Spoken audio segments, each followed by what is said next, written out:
Bismillahirrahmanirrahim. Assalamu alaikum, dear participants. Welcome to this last session of Quran for Ramadan series.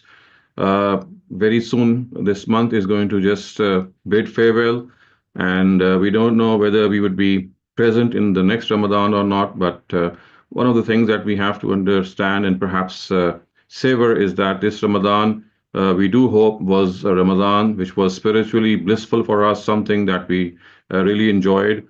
Yes, we might not have uh, performed to the optimum level while fasting, but I think each one of us did try his or her best to reap its blessings.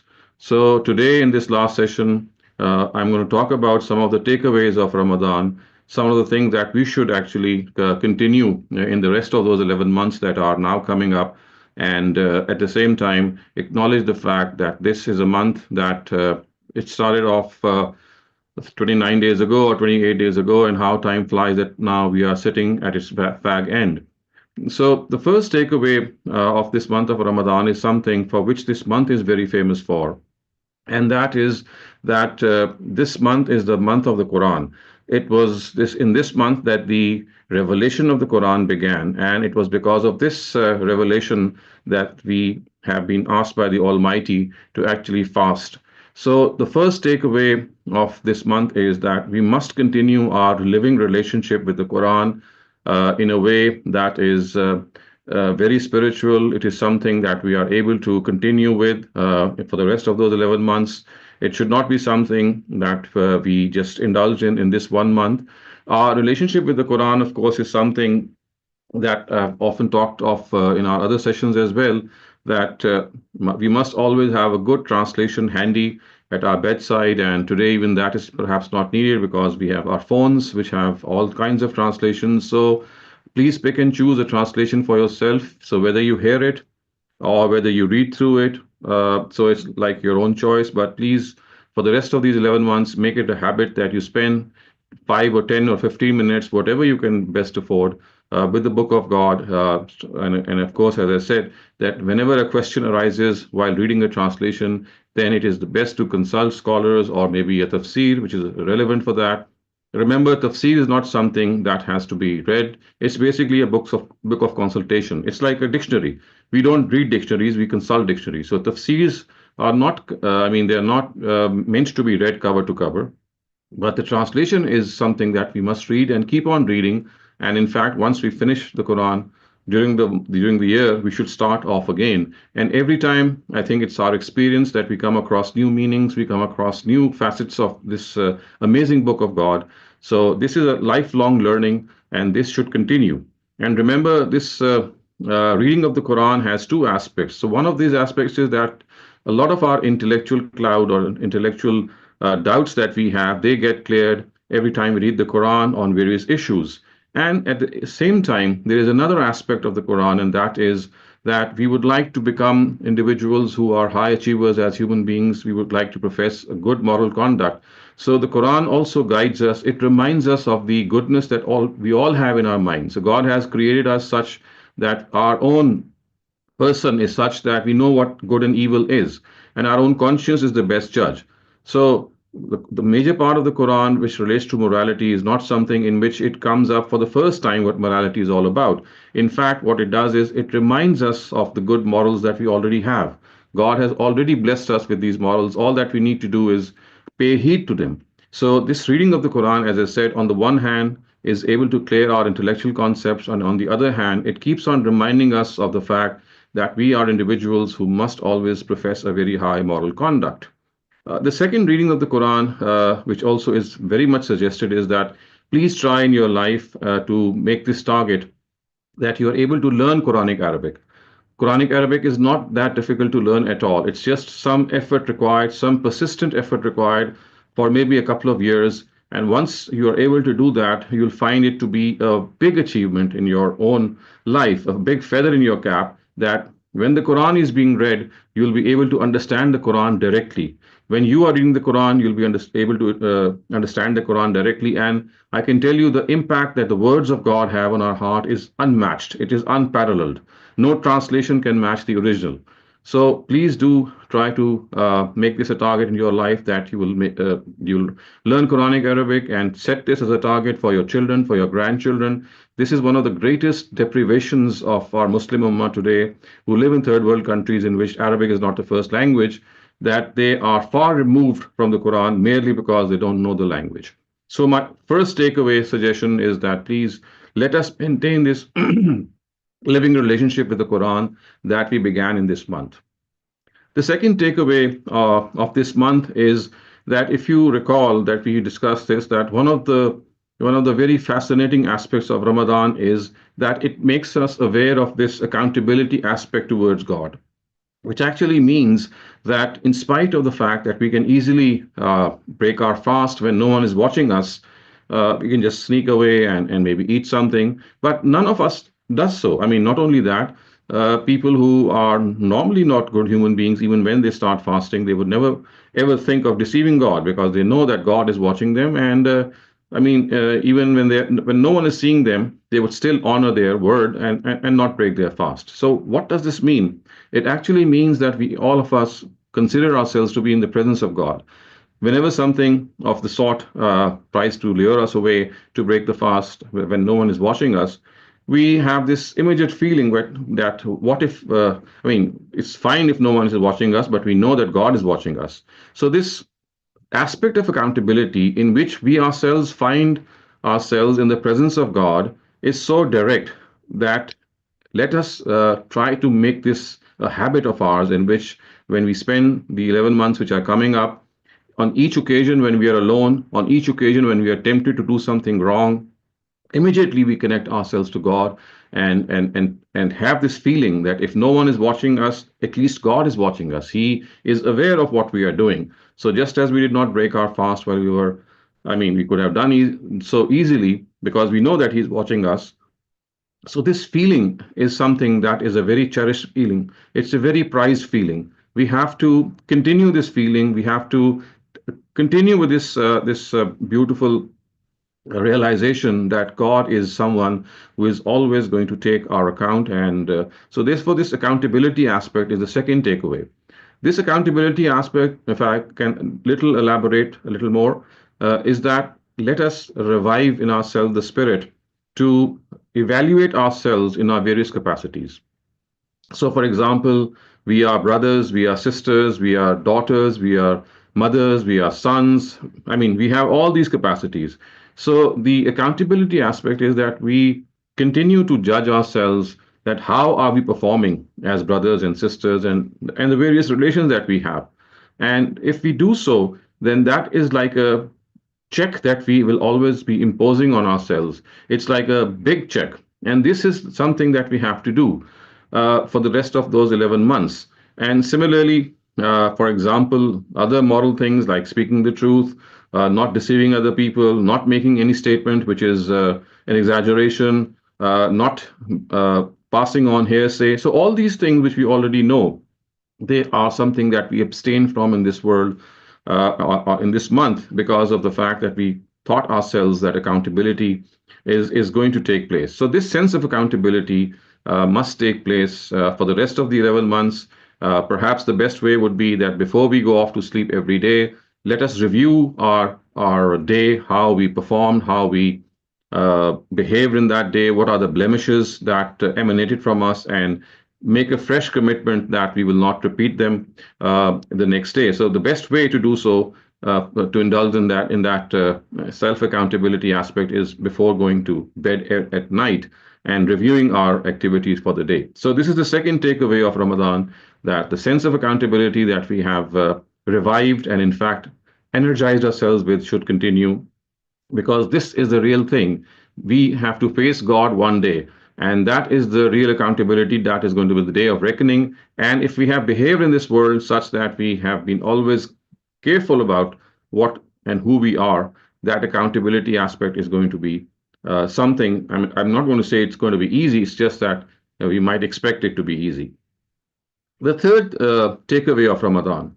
The third takeaway of Ramadan is that many of us had this opportunity in this month to offer the tahajjud prayer because we were able to get up at Sehri, and the Sahur time is a time in which, of course, we had our Sehri, and also we had the opportunity to offer the tahajjud prayer. So I think that this is the third takeaway, that for the rest of those 11 months, it might not be possible to offer the tahajjud prayer every day, but maybe every week when we have a holiday the next day or there is a relaxed day coming up the next day, we should try to develop a habit of offering the tahajjud prayer because it is the most blessed of prayers after all mandatory prayers. Amongst the optional prayers, it has the greatest status before God.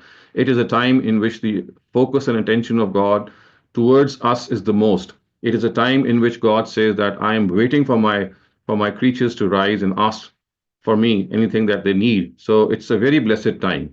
So the best way to do that is that you can offer the tahajjud prayer in a way that you get up at a time in which the tahajjud prayer it has sufficient time, and once you finish that, the time of fajr is just begins.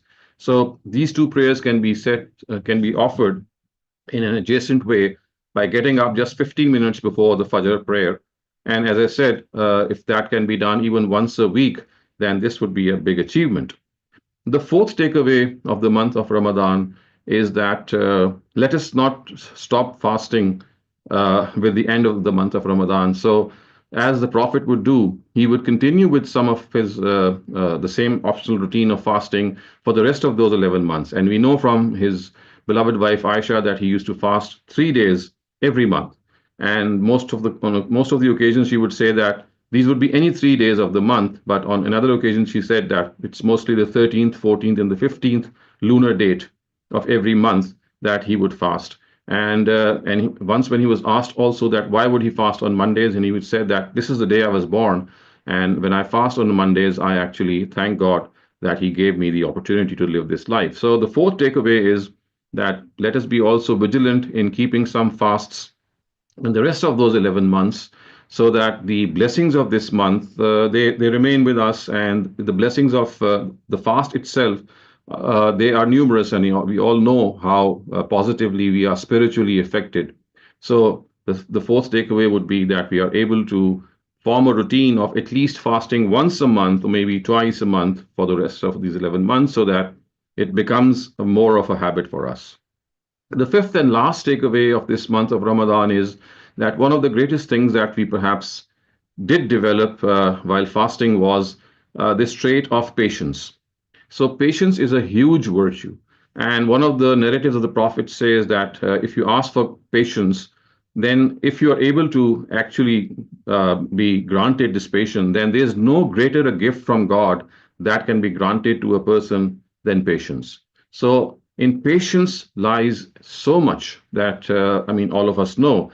In patience lies virtue. In patience lies wisdom. In patience lies acceptance of the will of God when nothing can be changed. In patience lies combating our adversities in a way that we know that we're not going to get bogged down, but we're going to stare them in the eye. So, patience, as we know, is not something of a weakness. It's not something that is akin to helplessness. It's more of steadfastness. It is a manner of living in which we are always staring the challenge that we are facing in the eye. We are always up to the challenge. We are always thinking that whatever God has in store for us, we are going to accept that. We are always thinking that when something happens against our wishes, we have to show patience because it's happening according to God's will, and there has to be something hidden in God's will for our own betterment. So this is something that the Quran has actually elaborated upon on numerous occasions.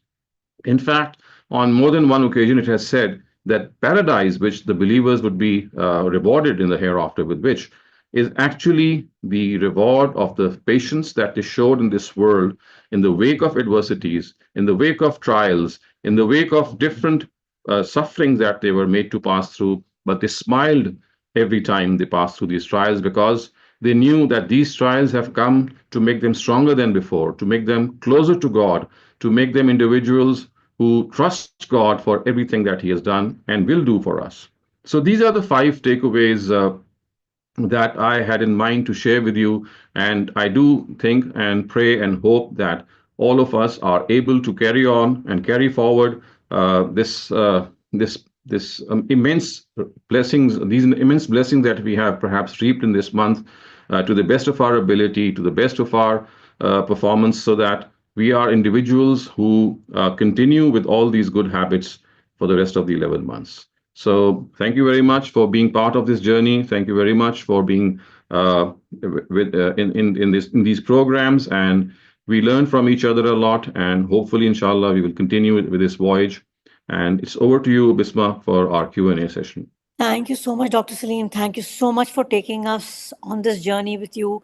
I think all of us, if I speak for all of us, it was absolutely wonderful. Your wisdom, your knowledge, and the way you share everything with us. Thank you so much. We are truly indebted. Aisha, please unmute your mic and ask your question. Ji, Assalamu alaikum, Dr. Saab. I truly feel indebted to you. You made this Ramzan experience out of this world, mashallah. My question pertains to the very first point for the namaz. When I want to read Quran in my faraz namaz along with the tarjuma, along with the Urdu tarjuma. Right. And I did start doing that. I take my cell phone and I read the Arabic verse from the surah that I don't know, and I read the tarjuma along with it. Now, is Right. that some kind of a bidat? Is because it's like I've been told right and left, don't do that. You can do it only for sunnat and nafal, perhaps, but never for farz. No, I think it's absolutely fine to do it, whether it's the farz namaz or the nafil namaz, because you see, the thing that makes it absolutely allowable and lawful is that holding of our hands, whether we hold them and tie our hands in front of our belly or our stomach, or we just let them dangle on our sides, is something that's an optional. It's not like an optional posture. God has given us this option regarding the farz prayer and the nafil prayer, that the holding of hands or not holding of our hands or using them in any manner is not a requirement. So if you hold the mushaf in your hand or your phone in your hand and you read through the Arabic text and also glance through the translation, I think it's an absolutely fine thing to do. And I think that you might also share with our viewers here that how involving it must have been for you, an experience that it's like a new namaz, it's like a new prayer. You don't even imagine how you can connect to God in such a meaningful and such a forceful way. In fact, all those who are present here, I would like to tell them that if they get this opportunity, even after Ramadan, if they are offering their first prayer, not in congregation, of course, when you're in congregation, that has another decorum. But when you're reading individually, so whether it's the first prayer or whether it's the nafil prayer, please pick up the musaf or pick up your phone and read through it and make it a habit to start from the beginning. And in this way, maybe in some months you'll be finishing the Quran in your prayer and then restarting it. And this will make such a huge difference in your connectivity to God. And I can tell you that you will look forward for the time of the prayer to arrive, because that would be a time in which you'd be in communion with God. Thank you so much, Dr. Saleem. Such wonderful words. Ahmed, Imad Ahmed, please unmute your mic and ask your question. Thank you. जी thank you. अस्सलाम वालेकुम doctor साहब, आपने जिक्र किया कि रोज़े फ़र्ज़ हुए क्योंकि रमज़ान में कुरान नाजिल होना शुरू हुआ था, लेकिन जैसे हमारी अंडरस्टैंडिंग है कुरान से कि रोज़े और नमाज तो हमसे पहली जो कौमें थी उन पे भी थे, तो वो किस सिलसिले में थे और वो भी कैसी महीने में होते थे या कुछ वो मुख्तलिफ थे? हाँ जी, तो ये तो हमें कुरान मजीद से मालूम होता है कि अरबों के यहाँ रोज़ा रखा जाता था। इसी तरीके से हमें बाइबल से मालूम होता है कि हज़रत मसीह जो है वो रोज़ा रखते थे। हज़रत मूसा के रोज़े का जिक्र है। तमाम पैगम्बरों के यहाँ ये रोज़े की इबादत मिलती है। रमज़ान के महीने के अलावा उनके यहाँ रोज़े थे, बाद उनके यहाँ नफली रोज़े थे।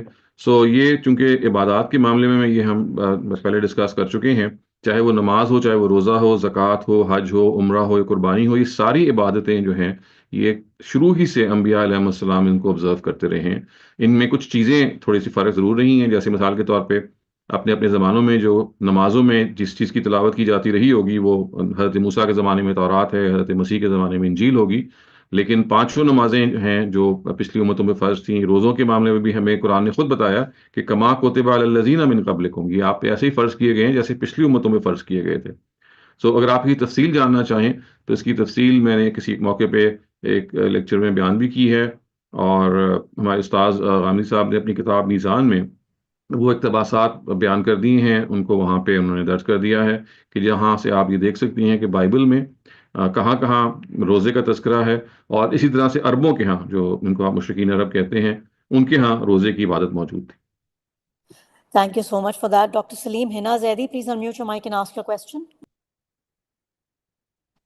Assalamu alaikum all. I have three questions in my mind, one for me and two 13-year-old and the 12-year-old one. So my question is that you said, like, as I know, as everybody knows, like the rosa, when we do rosa, it's like build patience in us. But I saw so many people, like, while they are fasting, they became more impatient and they start fighting with others. And I have two more questions, and they're going to ask from, like, okay, Ateeb. Okay, my question Can we is, take it one by one, please, so that I don't Yeah. forget the questions? Okay. Yeah. So your question pertained to the fact that at times, instead of producing patience in us, it does the opposite, and people become more jittery, they become Some restless, people, yeah. and they actually say that because they are empty stomachs, so therefore, I mean, it's justified to be angry. I think this is precisely what has to be understood. That I mean, fasting is a worship ritual in which you have to control yourself, to exercise self-restraint. So you see, when you are exercising self-restraint in not eating, in not drinking, then you control yourself, because you know that this is something that is not on. It's not something which is allowed. So on a similar note, we have to understand that there is another element of fasting in which you have to control yourself from other desires. You have to control yourself from hurting other people. You have to control yourself from uttering any lie. I mean, all sorts of evil things that might come from you or might emanate from you in normal circumstances. Patience has to be exercised. So this should not become an excuse to become more angry. It should become an excuse, actually, in the sense that every time that you get angry, you should suggest to yourself that I'm fasting and I must not express my anger. I have to control my anger. So if fasting is in fact something, if you don't understand its philosophy, it's not. It's going to be more of a it's more of a starvation for you. So we have to understand the philosophy of fasting, and that is that you have to be more patient, more resilient, and exercise self-restraint in anything that makes you lose your temper. All right, thank you. okay, Thank you. Yeah. You can ask your question. Young man, you my can ask your question question. is, on why is the last day of Ramadan super important? Why is the last day of Ramadan so important? I'm not sure, young man, who told you that. Otherwise, as far as the days are concerned, all days of Ramadan are equally important, and it's not that some particular day has more importance. So uh, maybe you can enlighten me where you heard this from. Where did you heard this from? I don't know. I just had the question. Okay. Okay, so I mean, you can just let yourself be more apprised of the fact that all days of Ramadan are equally good. They're equally, I mean, they have equal status. Okay. Yeah, and the So- last question, young man. If your brother has a question, go ahead. Okay, so my question is, are there any instances as to where we're allowed to break our fast? Are there any? Are there any instances as to where we're allowed to break our fast? Instances. Yes, of course. If you get sick, if there's some emergency that might arise, I mean, mostly it's sickness. It could be traveling. It could be other things as well. So I think anything in which medically your doctor advises you, or maybe your parents advise you that it's wise to break your fast, I think that should be done, and then you can make up the broken fast in other parts of the year. Thank All you right, so thank you. much. Talat Wahid, please unmute your mic and ask your question. जी शुक्रिया गज़ल। अस्सलाम वालेकुम sir. Right. अल्लाह ताला आपको जज़ाए खैर अता फरमाए। रमज़ान में सारे पूरे दिन आप यहाँ आते रहे और हमें दीन की बातें बताते रहे। जज़ाकल्लाह खैर। सर मेरा सवाल ये है कि जैसे बीबी मरियम को उनकी ईसा अलैहिस्सलाम की पैदाइश के बाद अल्लाह ताला ने कहा था कि 3 दिन तक आप बात नहीं करना या नहीं कर सकेंगी। तो उसको मैं ये सोच रही हूँ कि उसका क्या, इसके अलावा क्या और पर्पस हो सकता है کہ جیسے عیسیٰ علیہ السلام نے ان کی جگہ جواب دیا اور اس وقت انہوں نے پنگوڑی میں بات کی تھی، تو کیا یہ 3 دن بھی کیا ان کے لیے پیشنس اور ٹالرنس تھے؟ کیونکہ اپنے اس میں جانا جہاں لوگ یہ سمجھیں کہ یہ ان کا تو کوئی شوہر نہیں تھا تو ان کے بچہ کیسا ہو گیا، تو اس میں سے وہ کافی پریشان تھے اپنی پریگننسی کے دوران. تو اس پہ اور پھر زکریا علیہ السلام کو بھی اللہ تعالیٰ نے کہا تھا نا، جب کہا تھا کہ 3 دن تک تم بات نہیں کر سکو گے. تو اس کا ہم جو روزہ یہ رکھ رہے ہیں اس سے اس کا کوئی تعلق ہے کہ یہ ان میں کچھ ایسا بلڈ کر رہا تھا تقوی؟ اور نہیں دیکھیں وہ بالکل اور روزے ہیں وہ تو دیکھیں نا اس کو کہتے ہیں چپ کا روزہ یا خاموشی کا روزہ. قرآن کے الفاظ یہ ہیں کہ جب انہوں نے کہا کہ ہم آپ کو ایک اولاد دیں گے تو انہوں نے کہا جی کہ میں تو اس عمر میں کیسے اولاد ہو سکتی ہوں جب مجھے کسی نے چھوا نہیں ہے. تو اس کے جواب میں انہوں نے کہا کہ قال رب اجعل لی آیا، آپ میرے لیے کوئی نشانی مقرر کریں. تو اس کے جواب میں اللہ نے کہا کہ اللہ تکلم الناس ثلاثۃ ایام الا رمزا، آپ 3 دن تک اشاروں کے علاوہ لوگوں سے بات نہیں کر سکیں گی. یہ نشانی ہے اس بات کی کہ یہ میری بات ہے جو میں آپ کو بتا رہا ہوں. ظاہر ہے وہ پیغمبر تو نہیں نا تھی، تو اللہ تعالیٰ نے ان کو پیغمبر نہیں بنایا تھا، تو ان کو یہ سوال تھا کہ بھئی یہ جو میرے سے یہ بات کی جا رہی ہے کہ مجھے اولاد دیں گے اور فرشتے اللہ تعالیٰ کی اس بات کو کنوے کر رہے ہیں، تو یہ شیطان کی طرف سے تو نہیں ہے کہ مجھے کوئی اکساہٹ ہو رہی. تو یہ کہا گیا کہ نہیں، یہ رحمان کی طرف سے ہے اور اس کی نشانی یہ ہوگی کہ آپ 3 دن تک بات نہیں کر سکیں گی سوائے اشاروں سے. اور ظاہر ہے اس دوران پھر حضرت مسیح نے بات کی. تو یہ تو ایک چپ کا روزہ ہے حضرت مریم کے لیے تسلی کے لیے کہ بھئی اللہ تعالیٰ کی طرف سے یہ نشانی مقرر کی گئی ہے. ہم جو روزے رکھتے ہیں ظاہر ہے اس کا تعلق تو خاموشی سے نہیں ہے، یہ تعلق تو یہ ہے کہ ہم اپنی جو ضروریات ہیں، اپنی جو انسٹنکٹس ہیں، ہماری جو قبلتیں ہیں، ان پہ پہرا لگاتے ہیں. تو یعنی یہ ایک اور طرح کا روزہ ہے. صحیح Thank sir. you. Thank you so much, Dr. Saleem. Aisha, please unmute your mic and ask your question. Ji, Assalamu alaikum again. As a follow-up to my initial question, Dr. Saab, about reading directly Quran and Tarjuma in the namaz, it's just that very Islamic scholar person once saw me do that and he said کہ آپ بدعت کر رہی ہیں اور آپ نے جو نمازیں پڑھی پچھلی اس طریق سے وہ نہ لوگیں اور دوبارہ پڑھیے. تو میرا سوال خاص اس سے ہے کہ یہ واقعی بدعت ہے؟ مجھ جیسا شخص تو جانتا نہیں. ہاؤ ڈو آئی میں نے تو آپ کو سوال کا جواب دیا نا، اس میں بدعت کا کوئی ایلیمنٹ ہی نہیں ہے. دیکھیے میں آپ کو دوبارہ سے ایکسپلین کروں کہ نماز کے اندر جو کچھ پوسچرز ہیں جو کہ فرض ہیں. پوسچرز کا مطلب ہے جو آپ جس طرح سے آپ کھڑے ہوں یا بیٹھیں، ان کے اندر سیدھا کھڑے ہونا جب آپ نماز پڑھ رہے ہوتے ہیں، رکوع میں جانا، سجدے میں جانا، اتحیات میں بیٹھنا، قومے میں کھڑے ہونا، یہ فرض پوسچرز ہیں. ہاتھ باندھنا جو ہے یہ ایک نفلی چیز ہے. آپ ہاتھ چھوڑ کے بھی نماز پڑھ سکتے ہیں، آپ ہاتھ باندھ کے بھی نماز پڑھ سکتے ہیں. یہ اختیاری چیز ہے، اس کو آپ کے اختیار پہ چھوڑ دیا گیا ہے. نبی صلی اللہ علیہ وسلم نے یہ دونوں چیزیں اختیار کی ہیں. اسی وجہ سے جب ہاتھ باندھنا یا نہ باندھنا اختیاری چیز ہے، اگر آپ ان ہاتھوں کو استعمال کریں گے قرآن کو پکڑنے میں تو اس میں کوئی قباحت نہیں ہے، کسی بھی قسم کی اس کو بدعت نہیں کہا جا سکتا. چونکہ ہمارے علماء اس بات سے پہ متفق نہیں ہیں یا ان کو اتنی رائے مختلف ہے، وہ ہاتھ باندھنے کو فرض قرار دیتے ہیں. اور اگر ہاتھ آپ نہ باندھیں اور ہاتھ سے آپ کوئی اور ایکٹیویٹی کریں تو ظاہر ان کے نزدیک ایک ایکسٹرا ایکٹیویٹی ہو جائے گی جو نماز میں خلل ڈالے گی.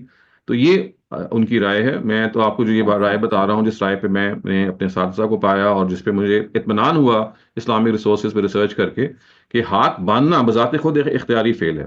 آپ دیکھیں کہ ہماری جو برادری ہے، شیعہ برادری، ان کے یہاں ہاتھ عام طور سے چھوڑے جاتے ہیں. اسی طرح سے جو مالکی فقہ کے لوگ ہیں، اگر آپ کبھی نارتھ افریقہ چلے جائیں، اسپین چلے جائیں، تو وہاں کے جو مسلمان ہیں وہ ہاتھ چھوڑ کے نماز پڑھتے ہیں، کیونکہ امام مالک کی فقہ میں بھی اس طرح سے ہے کہ وہ ہاتھ چھوڑ کے نماز پڑھتے ہیں. تو ہاتھ چھوڑنا یا باندھنا اصل میں یہ اختیاری چیز ہے، یہ آپ سمجھ لیں. تو جب وہ اختیاری چیز ہے تو اس ہاتھ کو اگر آپ استعمال کر سکتے ہیں مصحف کو اٹھانے میں تو وہ بھی اختیاری ہی ہوگا، وہ بھی آپ کی چوائس پہ ہوگا. تو استدلال آپ سمجھ لیں، فیصلہ آپ خود کیجئے. بدعت اس Thank کو you so ہرگز. much. Thank you so much, Dr. Saleem. Nadia, please unmute your mic and ask your question. جی السلام علیکم. اچھا دو نادیہ مجھے، I'm sorry. جی اچھا میرا ایک کوشچن یہ ہے کہ this was a wonderful series in Ramzan, لیکن جیسے ہم لوگ یو ایس میں رہتے ہیں اور کام کرتے ہیں تو کئی دفعہ یہ نالج آتی ہے حضرت عیسیٰ کے بارے میں، اور چونکہ ہم لوگ اتنی اویئرنیس نہیں ہے like how to have a conversation with colleagues who are from different faiths. So can you start a series like حضرت عیسیٰ کا تو بائبل میں بھی ذکر ہے، I think Old Testament میں ہے کہ اس میں کہا ہے کہ میں اللہ کا پیغمبر بنا کے بھیجا گیا ہوں. Can you start a series, something which increase our knowledge to even educate or or just answer those questions, because sometimes it just feels so awkward that as a Muslim you don't know, like, and then they go to church and I understand. I already actually do once a month. Actually, there is a session that I call Islam Study Circle. So one part of that Islam Study Circle relates to the Bible and the study of the Bible, including the Old and the New Testament and the Psalms. So we are already doing that for. I mean, that's okay. once a month. Okay, Every can you first, please share every me the first. link? I I think will, Bismillah ma'am. will do that. So it's every second. I think it's every second Saturday of every month. Oh, okay, perfect. Thank you so Thank much. you. Appreciate it. Thank you. The other Nadia, if you want to ask your question now. جی السلام علیکم doctor صاحب مجھے پوچھنا تھا کہ میں اکثر نا مطلب رمضان میں بھی کی اور اس کے بغیر بھی میں عشاء پڑھ کے سو جاتی ہوں تہجد پہ اٹھتی ہوں لیکن تہجد کے وقت میں صرف وطر پڑھ لیتی ہوں وہ ٹھیک ہے انف ہے وہ ٹھیک بالکل بالکل تہجد ہی میں وطر پڑھنا کا مطلب یہ کہ نفل نہیں پڑھتی اور جیسے بس ٹھیک ہے صرف 3 وطر بالکل ٹھیک ہے جو 3 وطر آپ پڑھتی ہیں وہ بھی نفل ہی ہوتے ہیں 3 وطر جو ہے وہ لیسٹ نماز ہوتی ہے تہجد کی آپ 5 7 زیادہ بھی کر سکتے ہیں لیکن 3 وطر اگر آپ پڑھیں تو دیٹ از سفیشینٹ وہ آپ کی تہجد ادا ہو جاتی ہے اس سے Thank you so much, Dr. Saleem. I have 3 more raised hands. Can I ask those questions? جی پلیز ہاں جی Imran Khan, please unmute your mic and ask your question. Assalamu alaikum, sir. My question pertains to a different topic, that is of talaq. سورہ طلاق کی آیت 1 میں اللہ تعالیٰ نبی پاک صلی اللہ علیہ وسلم کو فرما رہے ہیں کہ جب تم عورتوں کو طلاق دو تو ان کی عدت کے حساب سے دو اور طلاق کو عدت کا شمار رکھو، اور آگے اللہ یہ بھی فرما رہے ہیں کہ میری حدود ہیں. میرا سوال یہ ہے کہ سر ہمارے معاشرہ تو ٹوٹلی اس کے اگینسٹ کھڑا ہوا ہے، وہ 3 طلاق ایک دفعہ میں دیکھ کے تو، اور اس کا کچھ قرآن کو بالکل ہم نے نگیٹ کیا ہوا ہے. ہمارے یہاں جو ایک قانون ہے یا جو کانسیپٹ ہے وہ ٹوٹلی ڈیویٹ کر رہے ہیں اس قرآن سے، تو ہمارے علماء کرام اس کو کیوں نہیں درست کرتے؟ ہم کیوں غلط رستے پہ کھڑے ہوئے ہیں؟ Thank you sir. یہ سوال تو آپ کو علماء سے کرنا چاہیے جی، میں ان کی طرف سے کیسے جواب دوں آپ کو؟ میں تو یہی کہہ سکتا ہوں کہ جو میں نے اپنی اساتذہ سے سیکھا اور خود ریسرچ کی اس کی بنیاد پہ یہ بالکل ایک بہت بڑی مس انڈرسٹینڈنگ ہے، اور طلاق جس طرح سے ہمارے یہاں دی جاتی ہے اس سے ہم گھروں کو تباہ کرتے ہیں. اکثر اوقات یہ ہوتا ہے کہ غصے میں آ کے لوگ طلاق دے دیتے ہیں، اور ہمارے یہاں فتویٰ یہ ہے کہ اگر غصے میں بھی طلاق دی گئی ہے اور آپ نے 3 دے دی ہیں تو طلاق واقع ہو جاتی ہے. دیکھیں قرآن تو بالکل ایک اس سے الگ جگہ پہ کھڑا ہوا ہے، اور قرآن مجید یہ کہتا ہے کہ طلاق ایک ایسی چیز ہے کہ اگر آپ نے اس کا ارادہ کیا تو ٹھنڈے طریقے سے آپ نے اس کو کنوے کیا. غصے میں آ کے طلاق تو واقع سرے سے ہوتی نہیں ہے. نبی صلی اللہ علیہ وسلم کے اپنے زمانے میں رکان ابن عبد یزید کا واقعہ ہے کہ انہوں نے غصے میں آ کے زیادہ طلاقیں دے دیں، اور نبی صلی اللہ علیہ وسلم کا بیان دیا کہ بھائی تم چاہتے تھے 3 طلاقیں دینا؟ انہوں نے کہا جی میں تو بالکل نہیں چاہتا تھا، میرے منہ سے نکل گیا، میں تو اللہ تعالیٰ کے پیغمبر نے لوٹائی پھر وہ طلاق. تو ایک طرف قرآن ہمیں یہ بتا رہا ہے کہ طلاق جو ہے وہ ایک سوچا سمجھا ارادہ ہے، اور اگر آپ نے غصے میں دے دی ہے، یا عام طور سے لوگ غصے ہی میں دے دیتے ہیں اور 3 اکٹھی دے دی ہیں، تو طلاق ایسے واقع نہیں ہوتی ہے. یعنی ایک یہ کوئی مذاق نہیں ہے. جیسے نکاح آپ نے ایک سیریس طریقے سے کیا تھا، تو نکاح کو آپ توڑ رہے ہیں نا جب آپ طلاق دیتے ہیں، تو وہ بھی ایک سیریس افیئر ہے. اگر آپ اس میں کیلکولیٹ طریقے سے نہیں کریں گے تو بعد میں پچھتائیں گے. اور چونکہ ہمارے ہاں طلاق کو واقع کر دیا جاتا ہے، تو میں اتنے گھروں کو جانتا ہوں کہ ان کے بیویاں اور شوہر آرام سے ان کو دوبارہ جوڑا جا سکتا ہے، اس لیے کہ غصے میں طلاق تو واقع نہیں ہوتی. لیکن بدقسمتی یہ ہے کہ سب خاندان ٹوٹ جاتے ہیں، شادیاں تباہ ہو جاتی ہیں، بچے جو بیچارے چھوٹے ہوتے ہیں وہ رول جاتے ہیں. یہ بہت المیہ ہے کہ طلاق کے قانون کو نہیں سمجھنے کے نتیجے میں یہ ہمیں دن دیکھنے پڑ رہے ہیں، اور جگہ جگہ یہ مسئلہ ہو رہا ہے. ہم یہی کر سکتے ہیں کہ اپنے حقیر علم کی بنیاد پہ لوگوں کو ایجوکیٹ کریں، ان کو بتائیں کہ آپ قرآن مجید اور نبی صلی اللہ علیہ وسلم کو دیکھیں کہ انہوں نے جب طلاق اس طرح سے زیادہ دی گئی تو آپ نے اس کو روک دیا. آپ نے کہا کہ تمہاری انٹینشن کیا تھی، تو انہوں نے جو انٹینشن بتائی پھر وہ انٹینشن کو نافذ کیا گیا. تو اصل چیز انٹینٹ ہوتا ہے طلاق میں، نہ کہ الفاظ ہوتے ہیں جو ظاہر ہے غصے میں نکل ہی جاتے ہیں. Thank you so much for that detailed answer, Dr. Saleem. Samina Naeem, please unmute your mic and ask your question.